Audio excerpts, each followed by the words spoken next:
सेमानकर क्षयक्षतिर आकलन करवा जो मानकर घर संपूर्ण नष्ट होती कि आंशिक नष्ट होती से पर्याप्त सहयोग राशि धनराशि जोगेबा ओडिशा रिलीफ कोड द्वारा जोटा निर्धार्य होती से सहयोग जोगेबा एवं जो शस्य नष्ट फसल नष्ट होती से चाषी मानकर फसल नष्टर एसेसमेंट करवा एवं से क्षतिपूरण देवा 5 तारिख दिन संभाव्य डीप डिप्रेशन एवं तजनित वर्षा बाबद मेटालोजिकल सर्वे ऑफ इंडिया पक्षर आमको अवगत कराइला ये क्रम मालकानगिरी देकरी लघुचाप गति कर कोरापुट मालकानगिरी देकरी पूरी ढेंकानाल देकरी छत्तीसगढ़ पर्यंत जीव एवं ये तथ्य डिजास्टर मैनेजमेंट डिपार्टमेंट से माने जिला प्रशासन मान को मध्य अवगत करथिले एवं कोरापुट जिला एवं मालकानगिरी जिला उभय जिला क्षतिग्रस्त होबार संभावना दृष्टि आगुरु राज्य सरकार जिला प्रशासन को सतर्क करने फल जिला प्रशासन मध्य सतर्क थिले। द्वितीय विषय होची जे केंद्र सरकार मध्य जो पूर्व अनुमान करा जाइथिला से बाबद रे मध्य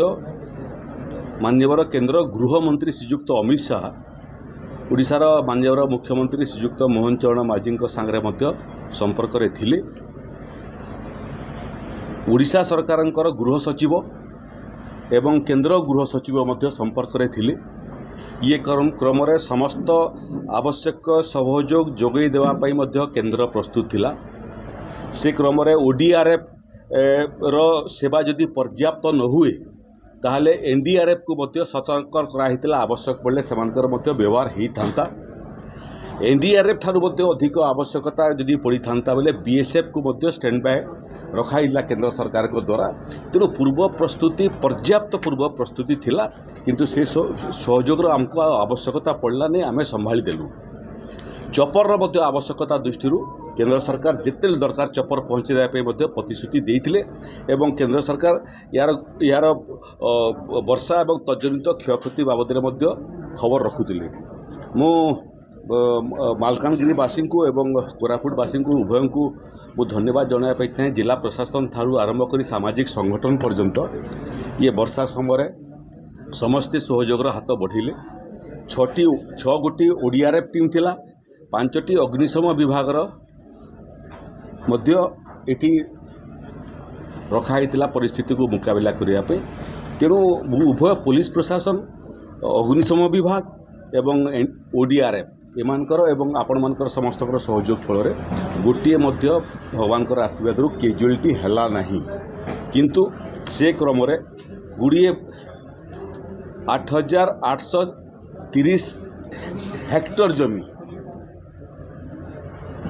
वर्षा जो जलमग्न होता जो व्यापक शस्य क्षयक्षति होइछि। 576टी आंशिक भाव एवं 21टी बासगृह प्रबल वर्षा जो क्षतिग्रस्त होता ये से पॉलिथिन व्यवस्था कराइला खाइबार रंधा खाद्यर व्यवस्था कराइला 9+6 मोटामोटी 15टा खंडे रास्ता जो लो लेवल ब्रिज माने अच्छी से रास्ता सब बनिया वर्षा पानी जो एवं ओवरफ्लो हवा कारण रास्ता बंद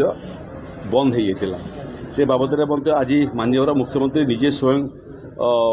मालकानगिरी को ये बाबद अध्ययन करने समीक्षा करने सांगे मुझे अच्छी सांगे ओडिशार मुख्य शासन सचिव से अच्छा एसआरसी एडिशनल चीफ सेक्रेटरी कम एसआरसी से उपस्थित अच्छा जो तथ्य आम पाखे थिला से तथ्य को जिला प्रशासन सांगे शेयर करवा एवं समस्ते घर को प्राय फेरले से क्षयक्षतिर आकलन करवा जो मानकर घर संपूर्ण नष्ट होती कि आंशिक नष्ट होती से पर्याप्त सहयोग राशि धनराशि जोगेबा ओडिशा रिलीफ कोड द्वारा जोटा निर्धार्य होती से सहयोग जोगेबा एवं जो शस्य नष्ट फसल नष्ट होइछि से चाषी मानकर फसल नष्टर मध्य एसेसमेंट करबा एवं सेमानकु मध्य क्षतिपूरण देवा वर्षा बन्या परे परे बहुत समय छोट बड़ बेमारी मध्य आसिक पहुँची जाए तेणु सेठी मध्य समस्त प्रकार औषध पत्र सीडीएम पाखे गच्छित अच्छी से भाया परिस्थिति को मुकाबला करने पशु संपद क्षेत्र में गुड़िए पशुंकर वर्तमान पर्यंत बाबद खबर मिलूना से प्रशासन चेष्टा कर क्षतिपूरण परिधि भितर आसो तेणु आम ये प्रतिश्रुति दौचु जे ये बन्या को मुकाबला करने केंद्र सरकार ठारू आरंभ कर जिला प्रशासन पर्यंत समस्त सहयोग रहा जनता सहयोग रहा आकु जमी रास्ता कटअप न हो से बाबद में निर्दिष्ट पदक्षेप निया गोटे वर्ष भितर मोटामोटी डिसेम्बर 2025 सुधा मालकानगिरी बाकी अन्य अंचल ठारू विच्छिन्न हेब नहीं से भाया निर्देश दि जाए। Hello 10th examinees